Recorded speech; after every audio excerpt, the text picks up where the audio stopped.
All opinions and quotations in no way represent River West Radio and are the sole responsibility of the producer, guests, and callers. River West Radio is not liable for any legal issues arising from the content of this program. Obsolete, Mr. Wordsworth. You have no function, Mr. Wordsworth. You're an anachronism, like a ghost from another time. I am nothing more than a reminder to you that you cannot destroy truth. You're a bug, Mr. Wordsworth, a crawling insect, an ugly, misformed little creature who has no purpose here, no meaning. I am a human being. I exist. And if I speak one thought out loud, that thought exists, even after I'm shoveled into my grave. Delusions, Mr. Wordsworth. Delusions. The Bible, poetry, essays of all kinds, all of it opiate to make you think you have a strength when you have no strength at all. You have nothing but spindly limbs and a dream, and the state has no use for your kind. Yeah? Well, we're gonna have to do something about that. This is RiverWestRadio.com, community-supported radio, streaming live from Milwaukee, Wisconsin. I'm your host. My name is Michael Wordsworth, and welcome to Breaking Down the News, the show that presents the news highlights of the week, but with a twist. Breaking Down the News is more concerned in bringing you information that wasn't covered on the front pages. Headlines you don't want to miss, because not listening could be dangerous to your freedom, liberty, and health. And good afternoon. It is Wednesday, July 18th, 2012. Welcome to Breaking Down the News. Federal Reserve Chairman Ben Bernanke delivered his annual address to Congress on Tuesday, and he did very little to give lawmakers much confidence about where the U.S. economy is headed. Bernanke told members of Congress that recent economic data points, his quote, suggests further weakness ahead. That from Ben Bernanke. And that the Federal Reserve is projecting that the U.S. unemployment rate will remain at 7% or above all the way through the end of 2014. Well, if you actually adjust those figures with the core inflation rate, bring it up, I'd say that we're looking at more like 20% as a conservative estimate of unemployed in this country. Now, it is important to keep in mind that Federal Reserve forecasts are almost always way too optimistic. The actual numbers almost always end up being much worse than what the Fed says they'll be. So if Bernanke is saying that the U.S. unemployment rate will be 7% or higher until the end of 2014, then what will the real numbers end up looking like? During his testimony, Bernanke seemed unusually gloomy about the direction of the U.S. economy. He seemed resigned to the fact that there really isn't that much more that the Federal Reserve can do to stimulate the economy. Yes, the Federal Reserve could try another round of quantitative easing, but the first two rounds did not really do that much to help. The truth is that the United States is absolutely drowning in debt. And when that debt bubble finally bursts, the Federal Reserve is simply not going to be able to save us from the Great Depression that will happen as a result of that. At this point, Bernanke appears to be in a very optimistic, pessimistic. He's giving us a pessimistic outlook today. I almost said optimistic. I wish. But then he has been giving us an optimistic outlook now for quite some time. The mainstream media has done their best to propagate those lies. Truth is, we're hurting. Here's what Ben Bernanke had to say when he reported to Congress on Tuesday. I'll quote Ben Bernanke here. He said, "The second important risk to our recovery, as I mentioned, is the domestic fiscal situation. As is well known, the U.S. fiscal policies are on an unsustainable path, and that development of a credible minimum term plan for controlling deficits should be a high priority. At the same time, fiscal decisions should take into account the fragility of the recovery." Yeah, they should, you lying bastard. They really should. Ben Bernanke continued to say, that recovery could be endangered by the confluence of tax increases and spending reductions that will take effect early next year if no legislative action is taken.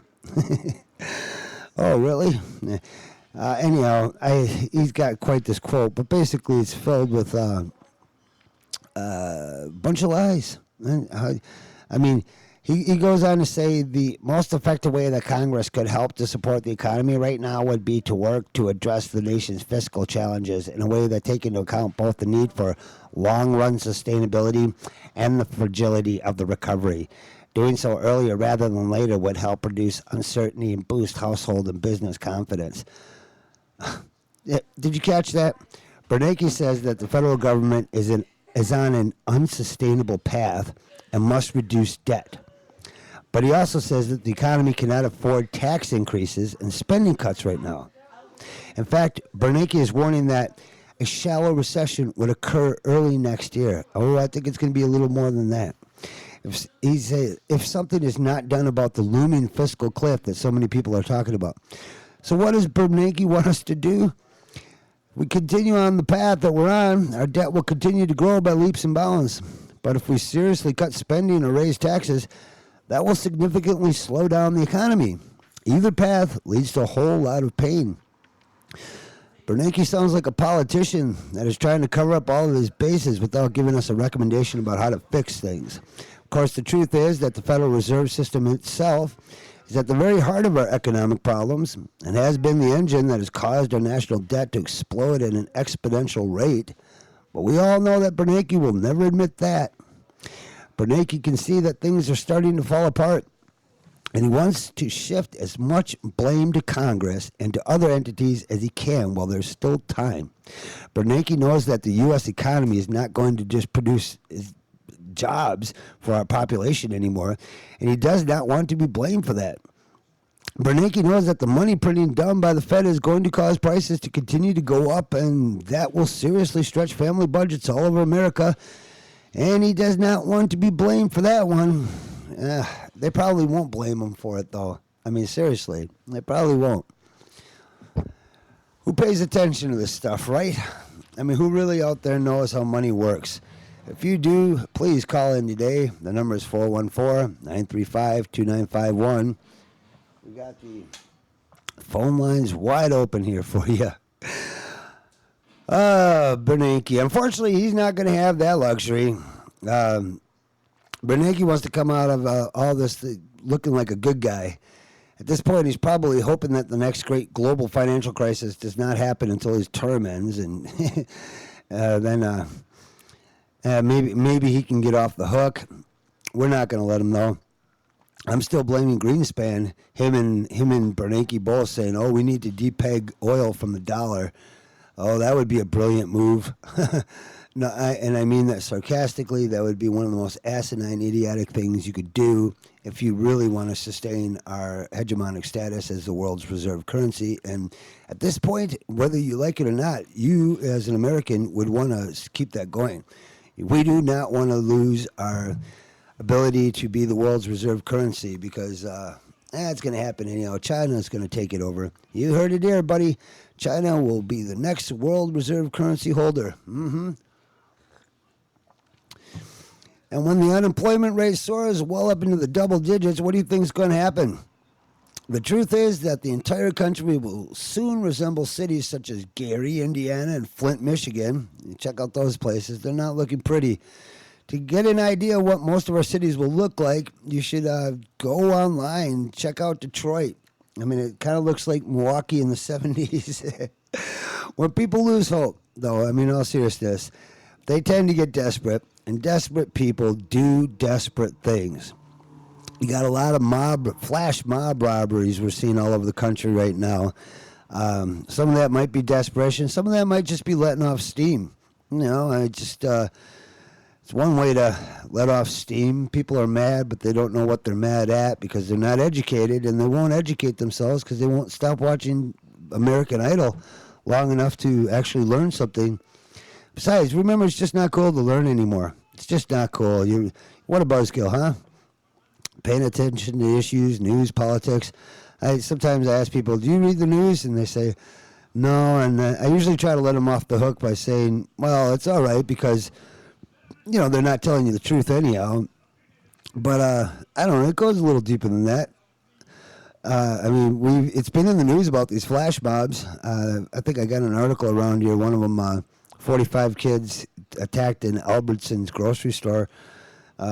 you know, it might be shocking to some people. It's not to me. It really isn't. Oh, jeez.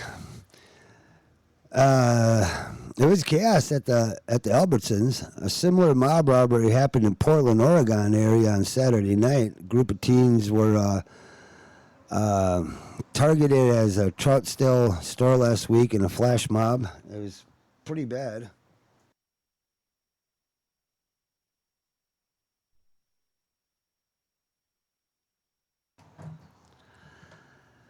And this report from Portland, Oregon said that a group of teens targeted a Troutdale store last week in a flash rob, and investigators are trying to identify the suspects. Investigators said as many as 40 kids entered the Albertson store. It gives the address here, but who cares? And they on Saturday night and started stealing things. 40 kids, grocery store, Saturday night. They're stealing everything they can. Security officers, I doubt they were actual officers. Officers are sworn, bonded police officers. Security guards aren't sworn and bonded. You got to take an oath to something, preferably the Constitution of the United States. So that term officers is pretty loose nowadays.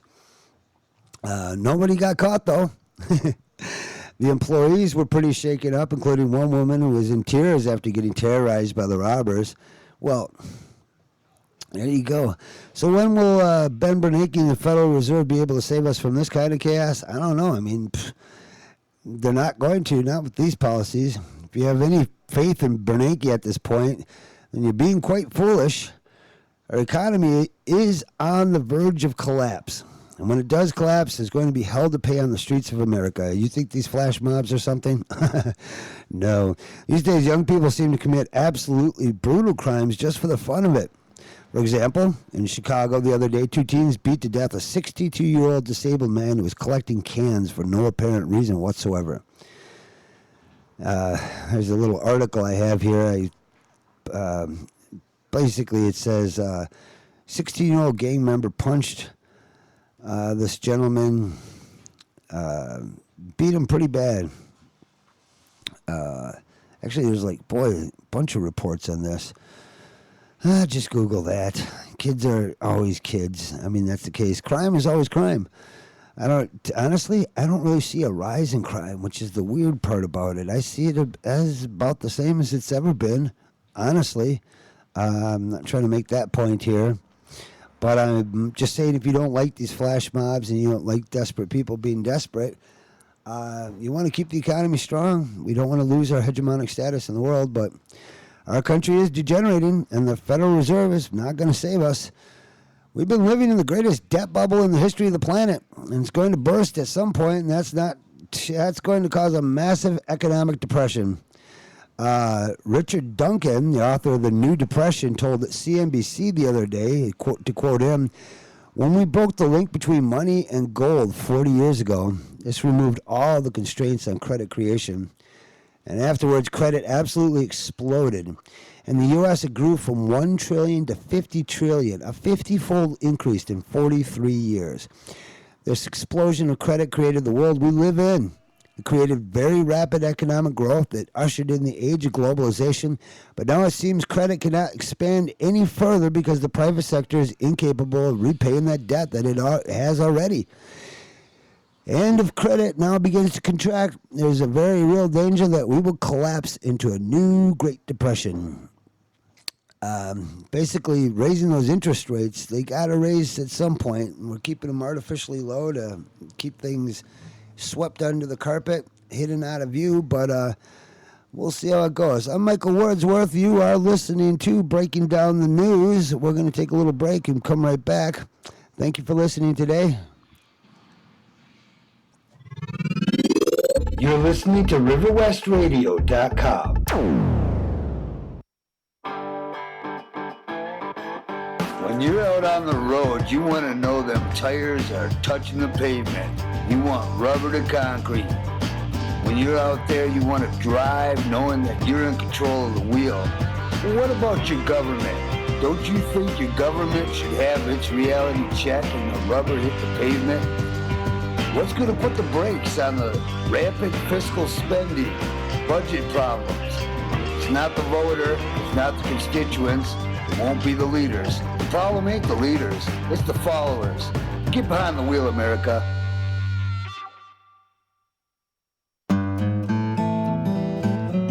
Are you tired of commercials always telling you that you're tired?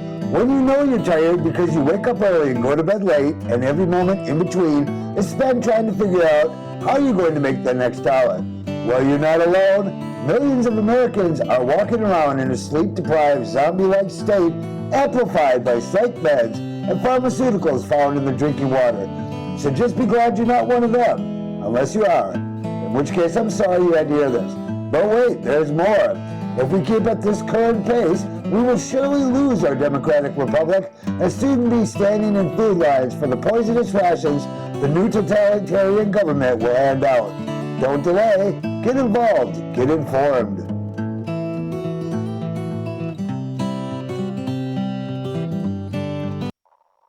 now it is time to make light of the issues. Economists, that's right, economists. You know they're about the most useless thing. They're paid to be wrong 2/3 of the time. And I'm telling you, our economy, they keep telling us our economy is getting better, right? Right? I mean, what a joke. It's like Hitler reporting back to the German people that he's winning the war. Isn't it? Isn't it? I mean, just look at the jobs market right now. It's just ridiculous, huh? We must be having a jobless recovery. A jobless recovery.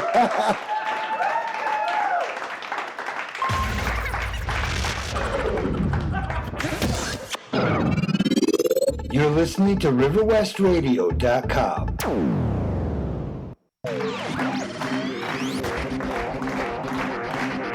And now, live from River West Radio, the man with words worth listening to, your host, Michael Wordsworth.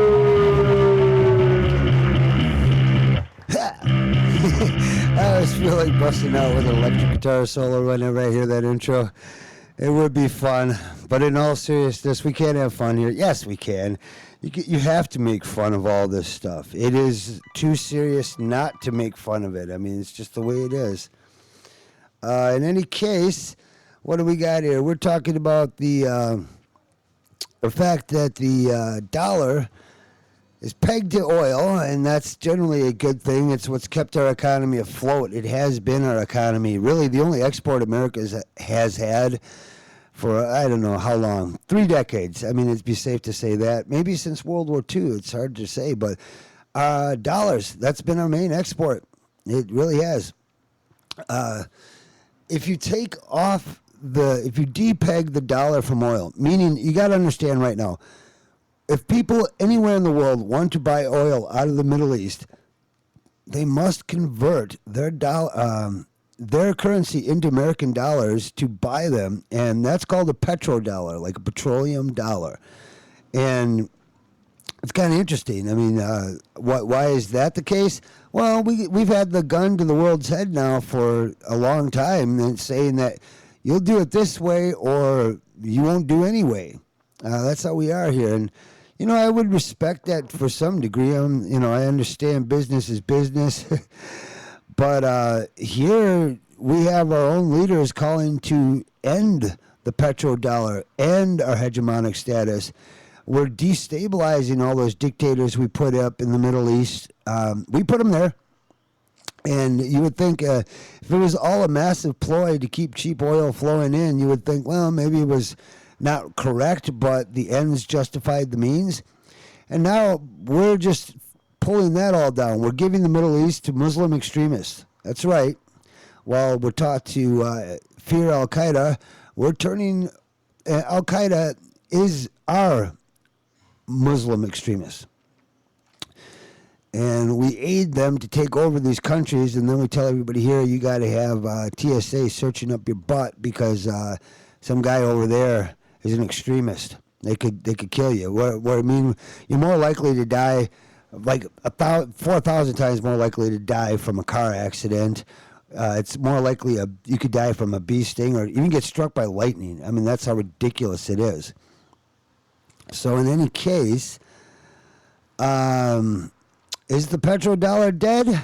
Well, not yet, but the nails are being hammered into the coffin. Even as I speak to you, for decades, most of the nations of the world have used the U.S. dollar to buy oil and to trade with each other. In essence, the U.S. dollar has been acting as a true global currency. Virtually every country on the face of the earth has needed big piles of U.S. dollars for international trade. This has ensured a huge demand for the U.S. dollars and U.S. government debt. This demand for dollars has kept prices and interest rates low, and it has given the U.S. government an incredible amount of power and leverage around the globe. Right now, U.S. dollars make up more than 60% of all foreign currency reserves in the world. But times are a-changing. I wish I had a little excerpt of music when I said that. I know there's a changes, changes. I don't know, some little cute thing like that would help here. I'm reading some pretty dry stuff. I mean, I'm trying to explain to you how the petrodollar works and how we've gotten to this point and where we're headed. Over the past couple of years, there's been a whole bunch of international agreements that have made the U.S. dollar less important in international trade. The mainstream media in the United States has been strangely quiet about all these agreements, but the truth is that they are setting the stage for a fundamental shift in the way that trade is conducted around the globe. When the petrodollar dies, which is our U.S. dollar is no longer except for oil, it is going to have an absolutely devastating impact on the U.S. economy. Sadly, most Americans are totally clueless regarding what is about to happen to the dollar, and thank God that's why I'm here to tell you and help explain this today and try to make it as entertaining and informative as possible. One of the reasons the Federal Reserve has been able to get away with the flooding this financial system with U.S. dollars is because the rest of the world has been soaking a lot of those dollars up. Out in the rest of the world, they've needed giant piles of dollars to trade with, but what's going to happen when they don't need dollars anymore? Could we see a tsunami of inflation as demand for the dollar plummets like a rock? The power of the U.S. dollar has been one of the few things holding up our economy. Once that leg gets kicked out from under us, we're going to be in a whole lot of trouble. I told you here first. There are 11 international agreements right now that I can read off to you. And each one is a nail in the coffin for the U.S. dollar. You got China and Russia. They've decided to start using their own currencies when trading with each other. An article from the China Daily reports China and Russia have decided to renounce the U.S. dollar and resort to using their own currencies for bilateral trade. Premier Wen Jiabao and his Russian counterpart Vladimir Putin announced late on Tuesday. Chinese experts said the move reflected closer relations between Beijing and Moscow. Is not aimed at challenging the dollar, but to protect their domestic economies. Honestly, I can't blame them. It's a shrewd move on their part, and it's a stupid move on ours. That's right, but I can insult the public. It'll change nothing. It'll change... Now you got China and Brazil. They're in the game, too, and there's an agreement going on between China and Brazil. Did you know that Brazil conducts more trade with China than with anyone else? Isn't that amazing? The largest economy in South America has just agreed to a huge currency swap deal with the largest economy in Asia. That report came from the BBC, where that says China and Brazil have agreed a currency swap deal in a bid to safeguard against any global financial crisis and strengthen their trade ties. It'll allow their respective central banks to exchange local currencies worth up to 60 billion reais, or 190 billion yuan. The amount can't be used to shore up reserves in times of crisis or put towards boosting bilateral trade, I suppose. You got another agreement going on between China and Australia. China, very busy here. What agreements do we got going on? We agree to destabilize your government by saying that you're a brutal dictator, and we agree to spend more money where we don't need to spend it, pursuing military conquests that don't actually boost our profits at all, but in fact drain them. I love that one guy's got a sign out on his lawn out here in River West. How's that war economy treating you? I love that sign. Unfortunately, I talked to the guy one day, and poor clueless idiot. He's got a great sign on the lawn, but he hasn't a clue. Hopefully, he listens to the show, but he said he doesn't have the internet. So, boy, you guys count yourself blessed if you really have the internet here and you're able to listen. China and Australia. Did you know that Australia conducts more trade with China than anyone else? I mean, this is like amazing. You got Brazil and Australia, both of them just right into the pockets of China. Australia also recently agreed to a huge currency swap deal with China. Following is an excerpt from Financial Express. What do we got here? And what they said, the central banks are... the main purpose of the swap agreement are to support trade and investment between Australia and China, particularly in local currency reserves, and to strengthen bilateral financial cooperation. Very typical. The phones are ringing off the hook here in the store today. Unfortunately, they're not ringing for our show, but what are you going to do? Yep, ringer is on. The number to call in is 414-935-2951. My God, call in and say anything. Hopefully you have an opinion. So guess who else is trading with China, Japan? You know what's amazing, too? These guys, they used to hate each other. I mean, you can only imagine how bad the situation is if they're trading between each other. The second and third largest economies on the entire planet, that would be China and Japan. Actually, I think they're the fourth largest economy, to be honest, and shrinking because they're going to be hurting because of this Fukushima thing. Well, China and Japan have decided that they should start moving toward using their own currencies when trading with each other. This agreement was incredibly important because almost totally ignored by the U.S. media. Bloomberg reported on it a little bit, saying that Japan and China will promote direct trading of the yen and yuan without using dollars and will encourage the development of a market for companies involved in the exchanges, the Japanese government said. So it is in the mainstream media. Headlines that should have been on the front pages but weren't. You've got India and Japan. They're trading. It's not just China making these kinds of currency agreements. According to Reuters, India and Japan have also agreed to a very large currency swap deal. Isn't that something? India and Japan have agreed to a $15 billion currency swap line. Japan's Prime Minister let me pronounce this correctly, Yoshihiko Noda, said on Wednesday, in a positive move for the troubled Indian rupee, Asia's worst performing currency this year. And then you got junk for oil. How India and China, they're buying oil from Iran. Iran is still selling a lot of oil. They aren't just exchanging that oil for U.S. dollars as much these days. So how is Iran selling their oil without using dollars? That's the question. Well, an article from the Bloomberg media recently detailed what countries such as China and India are exchanging for Iranian oil.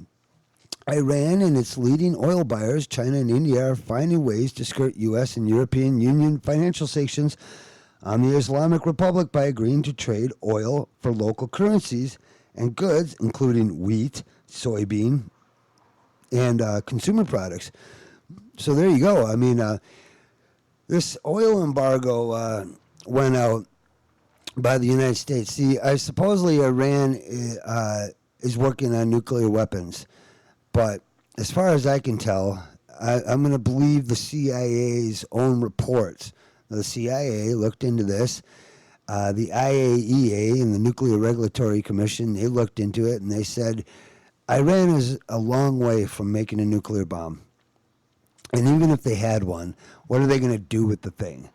I mean, honestly, that's kind of like having 50,000 guns pointed at your head and somebody has a .22 rifle, or say whatever, a grenade launcher. I mean, the point is, they're way outgunned. One bomb, yeah, they might be able to blow up. Just say they blew up a city. Well, that would be it. Iran would be completely gone after that, wouldn't it, folks? You think right now they're ready to nuke Iran, and they haven't even done anything. But imagine if... hell, you know what? Our own country could blow up a city and say Iran did it, and most people would believe that. It doesn't matter. And you might say, well, why would they do that? a lot of people don't understand. America has a long history of false flag events. A false flag is when you stage your supposed enemy attacking your country on your homeland, but it's something that the country itself actually did to itself. It's called a false flag. And what do you gain out of that? Well, I mean, look, America didn't want to go into World War II until Pearl Harbor happened. America definitely didn't want to go into the Middle East again until 9/11 and the collapse of the Twin Towers and the supposed attack on the Pentagon, which is kind of ridiculous. They say a plane flew into the Pentagon there, but there's no wings, there's no engine parts, there's no anything. If you look into it, the whole thing's preposterous. It appears to be a hole in the wall fired by a missile. There's somebody fired. There's no wingspan. I mean, supposedly this big 747 or whatever, DC-9, I can't remember, DC-10, was supposedly flown into the building, but it did so without wings. Isn't that something incredible? And all that we had for like plane parts, there was no tracks. There was nothing on that White House lawn. There was just an old jet engine that didn't even belong to, one engineer confirmed that didn't even belong to the respective plane that it was supposed to be on. Well, Iran and Russia, I digressed there talking about false flag terrorism. I'm just saying this is the situation. This is why the world's messed up, because governments can lie to us and we're too ignorant to even refute the lies. So now the latest big lie is Iran's your new boogeyman. They've moved on from one boogeyman to another, and they're just running out of them. So Iran's your new one. Got to queue up. Get ready to hate Iran. That's what you're supposed to do. You're supposed to blindly follow whatever that freaking TV tells you, and you most likely will. God, I hope you won't, but statistically, I'm saying, yeah, it looks a good chance. There's about 30% of the population that'll believe any BS that TV puts out. Anything that the government says, they're going to drink that Kool-Aid and be done with it. Well, Iran and Russia, according to Bloomberg media all over this, isn't there something? Iran and Russia replaced the U.S. dollar with their national currencies in bilateral trade again. Who else? You got China and Chile. China and Chile recently signed a new agreement that will dramatically expand trade between the two nations. And that is also likely to lead to significant currency swaps between the two countries. China and the United Arab Emirates.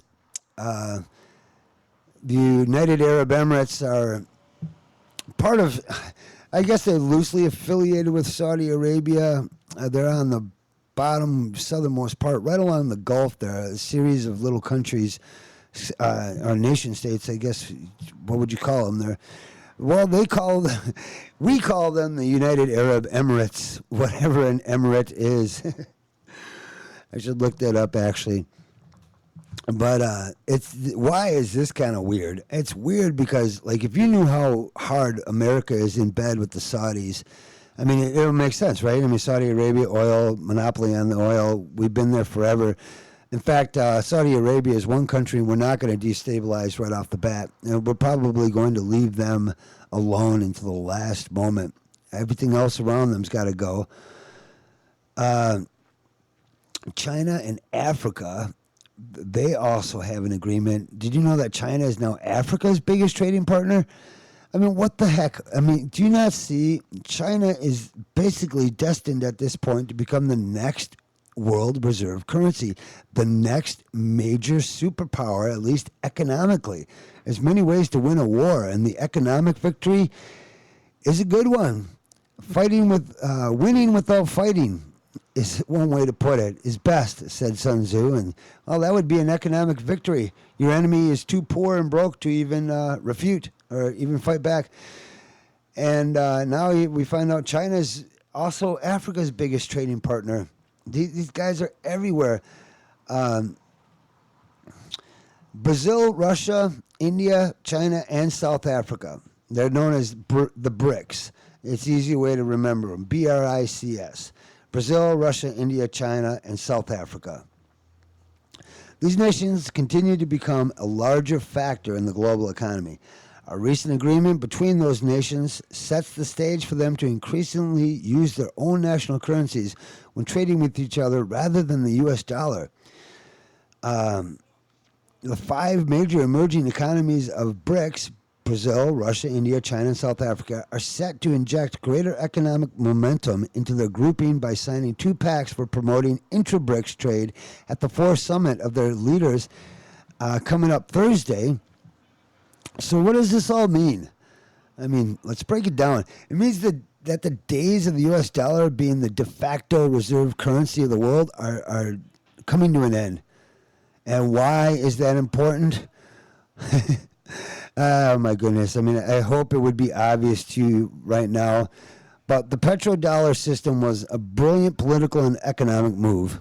It forced the world's oil money to flow through the U.S. Federal Reserve, creating ever-growing international demand for both U.S. dollars and U.S. debt, while essentially letting the U.S. pretty much own the world's oil for free, since oil's value is denominated in a currency that America controls and prints. The petrodollar system spread beyond oil, however.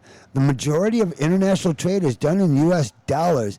That means from Russia to China, Brazil to South Korea, every country aims to maximize the U.S. dollar surplus garnered from its export trade to buy oil. The U.S. has reaped many rewards. As oil usage increased in the 1980s, demand for the U.S. dollar rose with it, lifting the U.S. economy to new heights. But even without economic success at home, the U.S. dollar would have soared anyhow, because the petrodollar system created consistent international demand for U.S. dollars, which in turn gained in value. A strong U.S. dollar allowed Americans to buy imported goods at a massive discount. The petrodollar system essentially created a subsidy for U.S. consumers at the expense of the rest of the world. Boy, I mean, and then to hear that you've got all these trade agreements where they're going to stop using our currency, it's in the mainstream media. It's all over Bloomberg, CNN, and MSNBC, and yet I'm reporting on this virtually as if nobody's ever heard this before. Let me be real clear. When the petrodollar dies, when the U.S. dollar stops being accepted exclusively for petroleum products, what will happen? I'll tell you what will happen. Okay, oil will cost a lot more. That's pretty evident. Why? Because you're paying for them with dollars, and if dollars are losing their value, it's going to take more dollars to buy it. Everything will cost a lot more. I mean, everything, every product you have, and, you know, even services, you still got to drive people out to various work sites and deliveries. That's all going to get jacked up in prices. There'll be a lot less foreign demand for U.S. government debt, which means don't expect China or other nations to be so happy to jump on that train anymore. What happens then? We have to buy up our own debt. It's just a self-feeding loop where we just spiral down into just utter disaster. Interest rates on U.S. government debt will rise. Interest rates on just about everything in the U.S. economy will rise. And that's just for starters. Ben Bernanke is not somehow going to pull a rabbit out of a hat that will magically make everything okay. Fundamental changes to the global financial system are happening right now that are impossible for Bernanke to stop. We should have never gone into so much debt. Up until now, we've gotten away with it. But when demand for U.S. dollars and U.S. debt dries up, we are going to experience a massive amount of pain. Keep your eyes and ears open for more news stories like the ones that I'm talking about here. I mean, this is the end of the petrodollar, the end of our world reserve currency status. And this end is going to be a very significant landmark on the road toward the total collapse of the U.S. economy.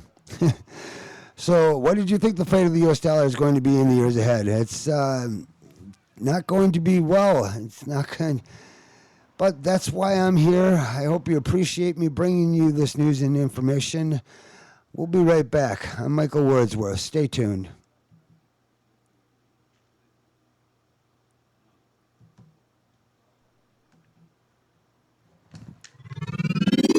You're listening to RiverWestRadio.com.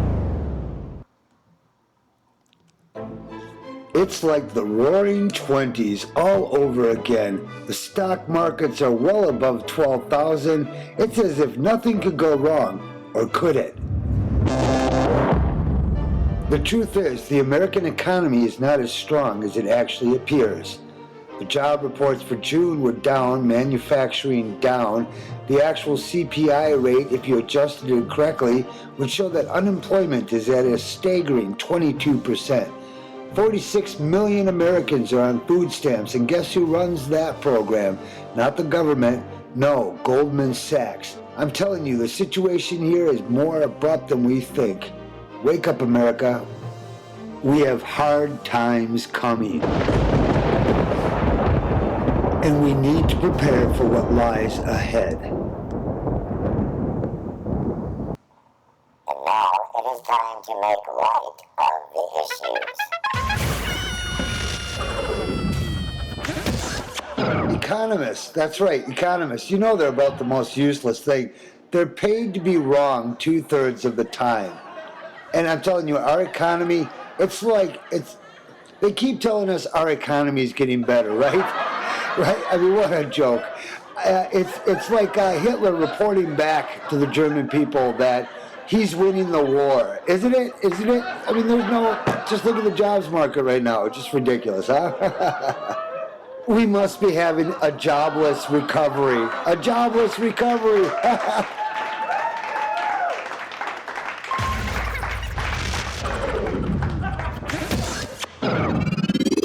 You're listening to RiverWestRadio.com.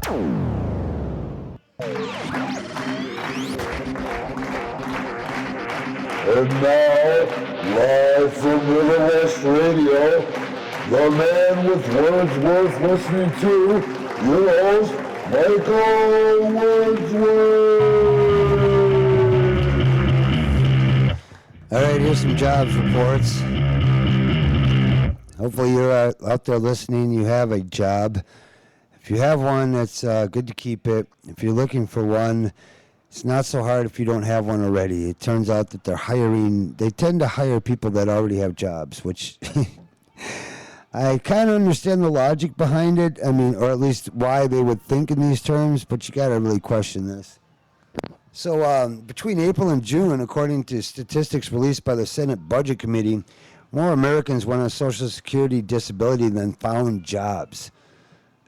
I mean, there you go. According to figures released by the committee, a total of 246,000 people enrolled in the Social Security Disability Insurance Program, while during the same period, a mere 225,000 found jobs. It's about a 20,000 person difference there. Senator Jeff Sessions, the ranking Republican on the budget panel, said that since 2008 and the onset of the latest economic recession, 3.6 million Americans have gone on disability and 1.3 million have lost jobs. Said the Alabama senator, his quote, amazingly, while fewer Americans are working than at the end of the 2008, 3.6 million Americans have been awarded SSDI benefits over the same period. The growing number of people on disability and other federal benefits combined with weak economic growth raises concerns about the sustainability of the American economy. So that's from the Alabama senator. I could have read that with a little heavier southern accent, but he goes on to say, it is clear there is need to distinguish between proper and improper disability claims and better incentivize and find acceptable work for those who are able. Today, only 1% of Social Security disability recipients ever return to work. Ooh, yeah. The administration of this program must be improved to avoid sinking our country deeper into debt, to ensure the program remains viable for those disabilities, and to protect Social Security itself. I'm the Alabama senator. Yep. Well, on July 11th, the U.S. Bureau of Labor Statistics reported a seasonally adjusted unemployment rate of 8.2%. However, according to John Williams, in his book, Shadow Government Statistics, he has a website called Shadow Government Statistics. Google that. The real unemployment rate is closer to 22%. Williams' methodology for determining the real unemployment rate includes long-term discouraged workers who are removed from the category of those considered unemployed. A bookkeeping trick. instituted by the Clinton administration in 1994 to make unemployment appear lower than it actually is. In February 2009, Obama created his Council on Jobs and Competitiveness, formerly titled the Economic Recovery Advisory Board. The council was chaired by former Federal Reserve Chairman Paul Volcker. Members of the panel are involved in outsourcing jobs. The board has not met in over 6 months due to bipartisan issues and a reluctance by members to meet during Obama's re-election campaign. During a recent campaign stop, Obama criticized small business despite the fact that they are the engine of job creation in the United States.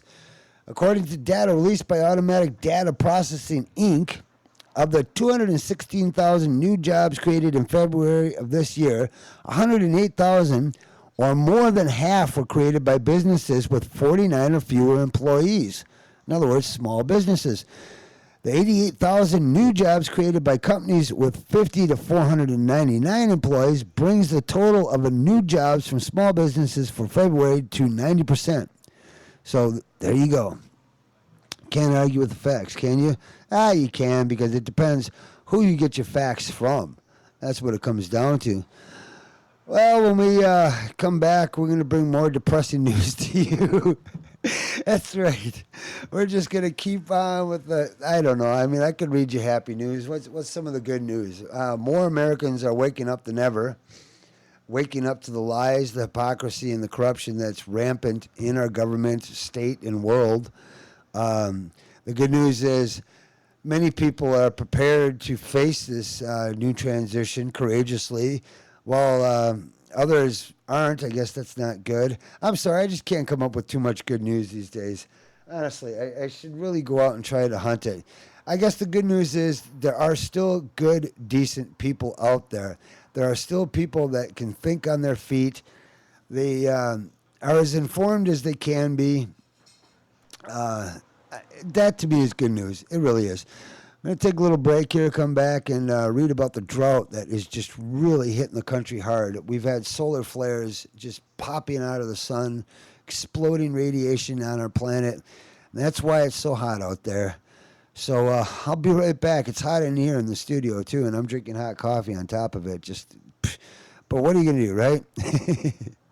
All right, we'll be right back.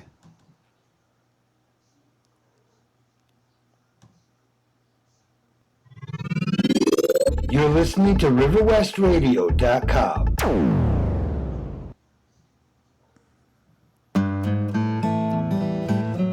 Are you tired of commercials always telling you that you're tired?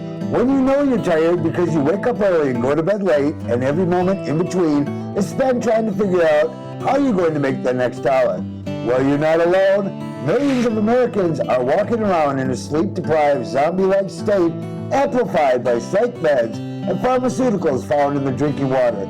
So just be glad you're not one of them, unless you are. In which case, I'm sorry you had to hear this. But wait, there's more. If we keep at this current pace, we will surely lose our democratic republic and soon be standing in food lines for the poisonous rations the new totalitarian government will hand out. Don't delay. Get involved. Get informed.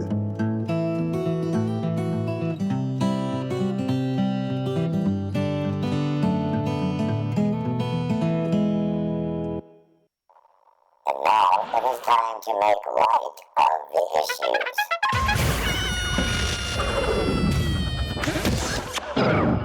War criminals.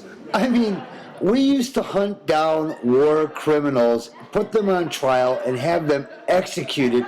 Today, you have so many war criminals running around today. You've got Kissinger, George Bush, Barack Obama. All these guys should be put on trial. George Bush can't even go to Switzerland anymore. I'm telling you, they wanted to arrest him.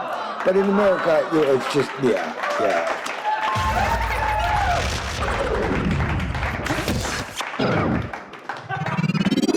You're listening to RiverWestRadio.com. Worst drought since the 1950s threatens to drive up global food prices.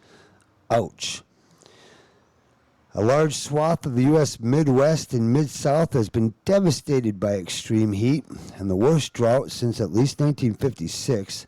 Last week, the U.S. Department of Agriculture declared more than 1,000 counties actual disaster areas, more than half of the land surface of the country, making the drought officially the largest disaster on record in the country. More than two-thirds of the country is experiencing drought right now. Two-thirds. The U.S. is the world's largest producer of corn, soybeans, wheat, accounting for 1 in every 3 tons of the grain traded globally. In its weekly crop estimates this season, the USDA has repeatedly downgraded its forecast for yields on corn and soybeans. The two crops are staple foods and prime components of animal feed, cooking oils, and many other products that are important to us. On Monday, the government found only 34% of soybean acreage was in good or excellent condition, down 6 percentage points from the week before, and 31 percentage points lower than the 10-year average for this time of year. Good and excellent ratings for corn fell to 31%, less than half the 10-year average rate. In the major corn-producing states of Indiana and Illinois, two-thirds of the crops were rated poor or very poor. That's not good news at all. In many of the 18 states surveyed, only 1% of crops were found to be excellent. That's how they rate them. Good, excellent, poor. They should have like pathetic. Excellent down to just decrepit crops. Overall, the government has cut its projected corn harvest to 13 billion bushels, which is the lowest yield since 2003. The long-term economic, social, and environmental consequences of the extreme weather may be even more catastrophic than the immediate disaster itself. Meteorologists have noticed that the 2012 drought is unusual in comparison to previous years in that it's impacting virtually all U.S. growing areas at once. The widespread disaster of nature here, like other recent severe weather events, points to the impact of global warming. There's not an exact definition of what the USDA means by very poor or very worse, but it's assumed right now that I guess, that there's global warming as the result of this sunlight. But honestly, I mean, this is a good point. I mean, you have to agree with me on this one, that because of the solar flares, this is why we are currently, right now, having this global warming spike. It has nothing to do with the CO2 or the gas coming out of your rear end or the cow's methane or... at least just give me that. I mean, that's all I'm asking for, is that this is not global warming when the sun itself is putting out these massive solar flares frying our planet. But I can see why a lot of people would. You know what, though? Even if you believe it's global warming out there, how many of you are actually going to do anything about that? Hey, Jeb. Jeb just walked in. Gotta say hi to him. So, I don't know. I digressed. I apologize. Gotta say hi to Jeb here, though. He's a local here, and we like him. So he waves. You gotta wave back to him, right? Well, climatologists have projected that the primary corn belt would move north and westward due to this warming. I think we're seeing that. There are also many implications on animal and plant species. Planting dates are 2 to 3 weeks earlier than they were 20 to 30 years ago. In addition to downgrading grain estimates, the USDA rated half of the nation's grazing land in poor or very poor condition. Indeed, U.S. grasslands have been so dry that since June, some 2 million acres have burnt in wildfires. Increasing numbers of cattle deaths have been reported in long blighted Texas, some attributed to poisonous weeds because of the depleted pasture grass and fodder. The distress in some parts of the agricultural Southwest bears a growing similarity to famine-stricken regions of Africa and suggests a creeping desertification of arable land in the U.S. due to climate change and poor agricultural practices. Low river and water table levels have forced larger farms to halt irrigation, placing in question the harvest quality of current healthy acreage. The state of Nebraska ordered 1,100 farms to halt irrigation this week because of plummeting river levels. 200 Kansas farmers were ordered to halt irrigation last week. 200. Ooh. The southern half of the Mississippi River is so low, it's playing handball against the curb. No, I'm sorry. I had to throw that in. The southern half of the Mississippi River is so low that cargo barges have been running aground. That's right. Lower than a snake's belly. Some counties in the federal disaster area recorded rainfalls 10 inches below annual averages. In a statement posted on the USDA website, meteorologist Brad Rippey said the dry spell and temperatures above 100 degrees Fahrenheit will continue for most of the Corn Belt through the week, and projected hotter and drier than normal weather pattern to persist nearly nationwide. A parallel disaster is gripping the grain belt of southern Russia, the world's third largest wheat exporter. At a press conference July 16th, Agricultural Minister Nikolai Fedorov forecast a 22% year-over-year decline in the wheat harvest.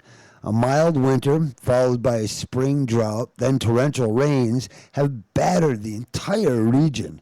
The Ukraine has not publicly released an estimate on its wheat crop, but the International Grains Council has said that the country's harvest could be halved from its initial projections.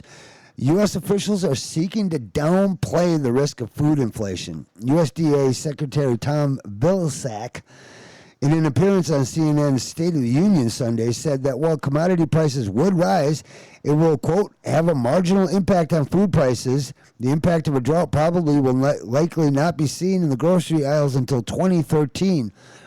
He's quite possibly correct on that one. There might be enough reserve supplies to stave off the impact of this immediate drought. I don't know. I mean, that's the fun part about this. Sometimes you just have to see what happens. Many times it surprises me. Seizing on the disaster, however, speculators worldwide have flocked to grain futures. Following Russia's downward revision Monday, wheat futures surged by 3.1% to $8.74 a bushel, up 34% for the year. The same day, prices for corn due to December delivery climbed 5% to $7.89 a bushel on the Chicago Board of Trade. This is near the record of $7.9925 set during the 2008 food crisis. Soybeans for November delivery are currently trading as high as $16.07 a bushel. Ouch, delivery in November. You know what a futures contract is? I'm sure a lot of you out there do know. And but for those that don't, let me just say real quick, a futures contract is kind of like this. You're planting a garden in your backyard and you say, I'm going to grow a whole bunch of tomatoes. And I know that tomatoes are going to go up, so I'm like, you know what? I'm going to buy your tomatoes now at this price and lock it in. So we agree in June that I'm going to give you 5 cents a tomato, whatever, it doesn't matter. And then come October, I pay you 5 cents no matter what the going rate is for tomatoes at that time in October, because I had a futures contract. It's a contract. We both agreed that I would buy your tomatoes at this price in the future. And some farmers, like sometimes this is advantageous for a farmer because they know they can budget themselves out. They can basically say, I don't know if, tomatoes are going to go up or down or whatever, but this guy is going to give me 5 cents a tomato. I'm taking it. Well, the prices that spikes that year caused by the confluence of extreme weather and in the influx into commodities markets of hedge funds and other speculators escaping the financial meltdown pushed at least 100 million people into dire poverty. Sometimes these future contracts aren't good. Oil speculators really throw off things too. Same way. Within a year, a record 1 billion people, 1 in 6 of the Earth's inhabitants, suffered from hunger. The crisis triggered riots in more than 30 countries and contributed to the upheavals in the Middle East that culminated in the Arab Spring of last year. Some pretty serious stuff, but we're going to see some serious stuff here. Look, I'm Michael Wordsworth. You're listening to Breaking Down the News. We're going to take a little break and be right back. You're listening to RiverWestRadio.com.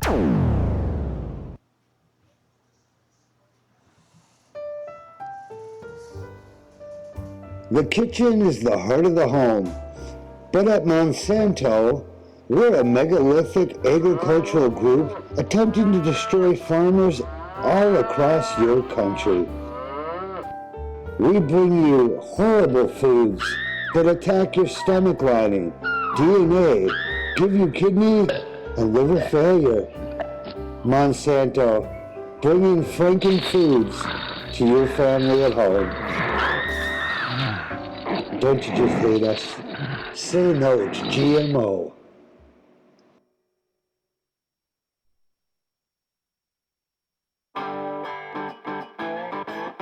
When you're out on the road, you want to know them tires are touching the pavement. You want rubber to concrete.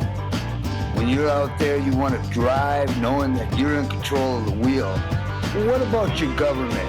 Don't you think your government should have its reality check and the rubber hit the pavement? What's going to put the brakes on the rampant fiscal spending, budget problems? It's not the voter, it's not the constituents, it won't be the leaders. The problem ain't the leaders, it's the followers. Get behind the wheel, America.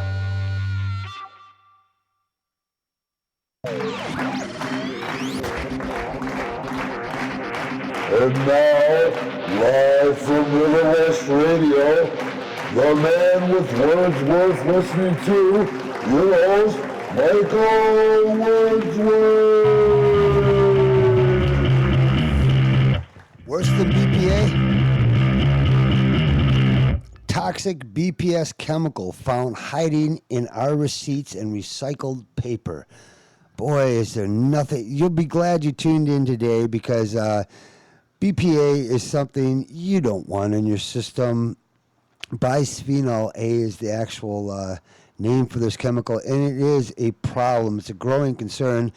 And growing awareness about the prolific presence of the hormone disruptor bisphenol A in plastics, receipt paper, money, and various other consumer products and materials has led to the widespread removal of this highly toxic chemical from many products in recent years. But bisphenol S, known as BPS, the chemical now being used in place of BPA in many BPA-free products, may be just as harmful, if not more, than the BPA we were formerly concerned about. We made a big stink about BPA, and regulations got changed. Something got done about it, but what did it get switched with? Bisphenol S. So now we're going to complain about BPS, BPA, BPS, UPS, SBC, I don't know, CBS, NBC. These acronyms drive you nuts sometimes, but BPA is something that one should be concerned about. BPS is the new concern, and let's just pay attention and stay informed, because a new study published in the ACS journal Environmental Science and Technology is the first to analyze the presence of BPS in consumer products, particularly in both thermal and recycled paper products. According to Kanan and the colleagues who conducted the study with him, BPS is similar to BPA in that it mimics estrogen and can cause severe endocrine disruption as a result of repeated exposure. For their study, which was funded in part by the U.S. Centers for Disease Control and Prevention, known as the CDC, or the Zombie Apocalypse, the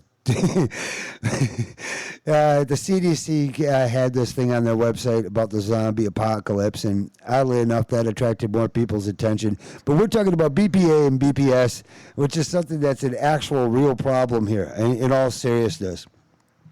The National Natural Science Foundation of China, our new overlords to rule over us with their currency. I have to laugh about that one. Well, hey, look, we didn't pay attention. They were very shrewd. We're about to become third world peasants, and China's about to soar as the new global superpower. So what can you say? Well, the Science Foundation of China and the Department of Science and Technology of Shandong Province, Kanan, and the team tested 16 different types of paper and paper products, including thermal receipt paper, paper currencies, flyers, magazines, newspapers, food contact papers, airplane luggage tags. I mean, these guys were extensive. Anything they could find, printing paper, paper towels, toilet paper. I mean, they looked into all the papers, and they found that every single one tested sample of thermal receipt paper, which is used by most retailers nowadays to print purchase receipts that you take and handle, go home, let your kids play with, whatever. They tested, these receipts tested positive for BPS at concentrations ranging from now this is difficult, 0.000138 milligrams per gram to 22 milligrams per gram. It's right in that range. I know it's a scientific evaluation, and these numbers mean about as much to me as they do to you, but this is roughly the same range level that's been observed in thermal receipt paper for BPA in earlier studies. BPS is up to 19 times more absorbable in the skin than BPA, and that's why I am really kind of freaked out about this. Bisphenol A is bad. BPS being 19 times more absorbable in the skin is a worse condition. It's out of the frying pan and into the fire, I guess, with the situation. The research team also found that 87% of currency bill samples, which were, I'm talking about money here, which were collected from 21 different countries, contained BPS in varying levels. You know that I think about that nowadays. Whenever I handle or count cash, I wash my hands, and I wonder if that's even enough, because on a hot day like this, I mean, what are you going to do? You know, oh, let's go to a cashless society. That'll solve all of our problems, won't it? I am joking when I say that. If you listen to the show on a regular basis, you understand I do not want us to go to a cashless society. My goodness, this would not be good. Well, BPS was also just observed in 14 of the other paper products sampled as well, including 52% of recycled paper samples tested, which indicates that this largely unknown chemical is quietly hiding in all sorts of paper products that millions of people are exposed to every single day. Perhaps the most disturbing finding about BPS, however, is the fact that BPS absorbs into the skin at a much higher rate than BPA. According to the study, BPS is capable of absorbing at a rate of up to 1,900% higher than BPA, which makes it potentially much more harmful than BPA at altering hormone levels. That's right, BPA alters hormones. It's an estrogen mimicker, very similar to the core of soy plants. These get ground up. Soy actually has a estrogen mimicking chemical in it as well. And I can only speculate, you know, it makes guys femmy, and it makes girls even femmier, which is interesting. And those who are able to fight it off, I don't want to get into the body chemistry. Not only do I not fully understand it to the extent that I should, but I've read enough articles from enough scientists and doctors to believe, my goodness, this is seriously a concern. According to a 2005 study out of Japan, BPS is only slightly less potent than BPA at mimicking the female hormone estrogen in the body. However, other studies have shown that BPS is far less biodegradable than BPA and is actually more persistent. It's a more persistent bisphenol compound among 8 of the most commonly bisphenol compounds tested today. And I brought you that here first. So to summarize that topic, BPA bad, BPS worse. All right. Give me 2 seconds to rest my voice with the simple station identifier, and I will be back to read you more horrible news. Aren't you happy about that? You should be. It'll keep you alive. Talk to you.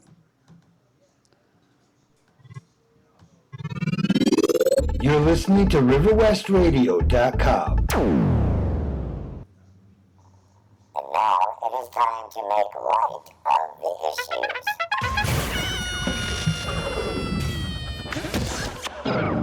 The world doesn't make sense. It's never going to make sense. Take abortion, for example. Just another one of those issues that we're always being preoccupied with. But isn't the solution pretty much evident? Let's just make a law legalizing abortion. That's right, just legalize abortion. And in how many generations will it take before those who decided to kill their babies don't have enough people to populate versus those who decided to keep and raise their babies? Doesn't the problem just solve itself?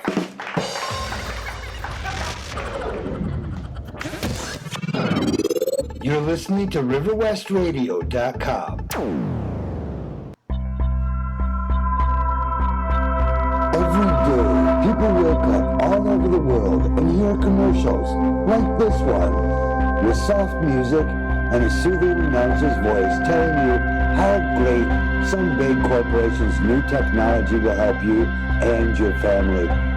But it is important to remember, these companies could give a flying fuck about you or your family.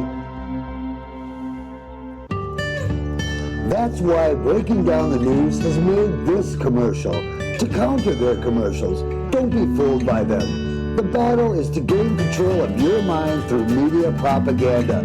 Just say no to evil corporations and their slick computer graphics designed to brainwash viewers. Vote no with your dollars, and we will regain the health of our nation, one consumer at a time.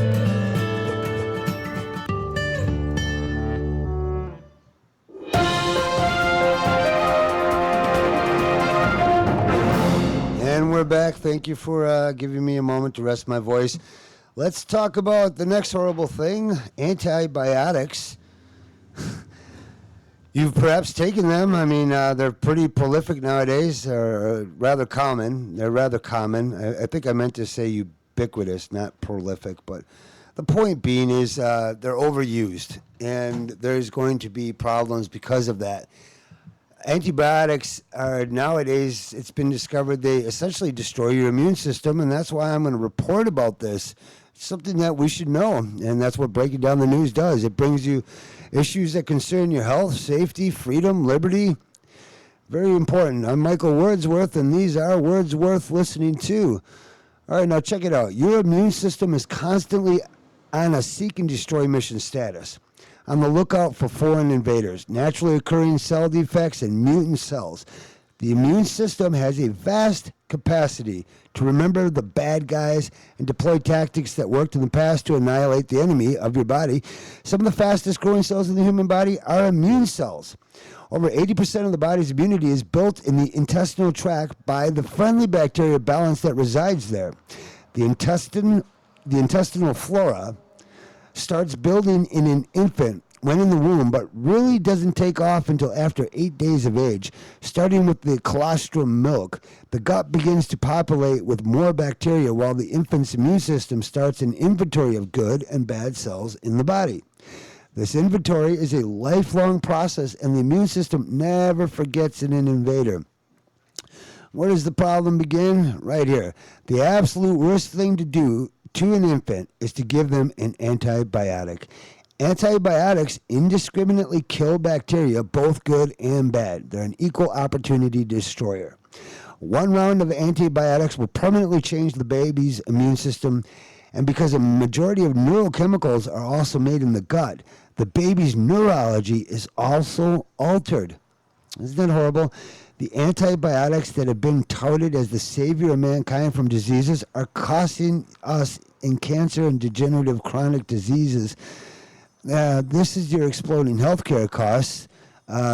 You want free healthcare, but do you want to address the issues that are making us sick? This is my question and challenge out to the American public. From talking to a lot of people, the answer is no. We are going to die from whatever, again, get sick and die, and we want free health care to pay for it. We're not going to take any part. I read you here articles about sugar has been discovered to be toxic. I explained that, yes, we are a nation of sugar addicts. We should get off of sugar, but we're not. But even worse than sugar, it's toxic. A lot of things are toxic, and your body is prepared to remove toxic components out of it when properly supercharged. When you have the proper nutrients available, your body is an amazingly resilient component. And when you introduce antibiotics to children whose bacteria in the gut hasn't even developed yet, and you wipe them out, Fungus in the gut is now unopposed and begins to proliferate unchecked by the friendly bacteria. After fungus sets up strongholds, then parasites move in to share the bounty of food and minerals meant to feed the body. This is the first step for chronic disease and cancer. I mean, okay? Well, the same process happens when an adult takes even one round of antibiotics. Everything changes permanently and takes years of targeted nutrition and probiotic therapies to recover a semblance of normalcy in the body's systems. Heavy metals play a role in this. Over 80% of heavy metals are removed from the body via the friendly bacteria in the gut. Certain bad bacteria and fungus actually prefer to retain and move heavy metals into the body and transport these metals to different tissues and organs to weaken them for future invasion. Fungus is a cleanup organism that feeds on compromised tissues. Eventually, a bad fungus will invade healthy tissues as it gains strength and your body weakens. Well, the cancer double whammy is the result of all this. Once the bad bacteria balance occurs and the fungus sets up shop, the intestinal wall becomes leaky, for lack of a better word, allowing partially digested foods, bacterium, and allergens to cross into the blood.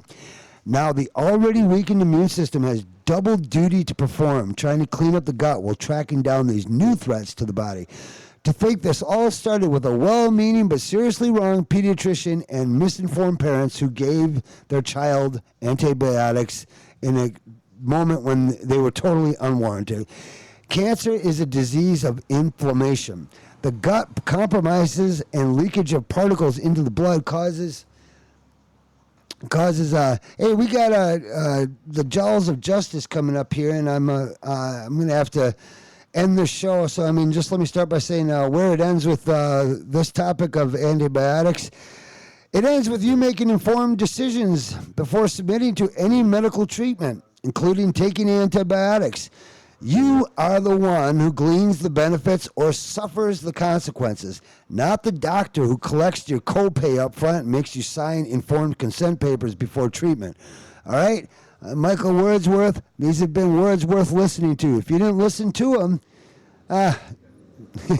you can always check them on the archives. They're always available there. I'm live Monday, Wednesday, Friday from 3:30 to 5, 3:30 to 6 on Friday. Thank you very much if you have been listening. I do appreciate it, at least for your sake. Not mine, I already know this stuff. I'm just trying to share it with the rest of the city, country, the world. I complain a lot about a misinformed, ignorant public, so that's why my community service here is to personally attempt to inform you. I try to make it entertaining. It's not always possible. I admit the stuff I read is really bleak, depressing information, but I'd rather know what's killing me than die mysteriously. I'd like to think that if I get informed, stay informed, I could play a role in the changing of this information and change our way of life for the better. Thank you for listening.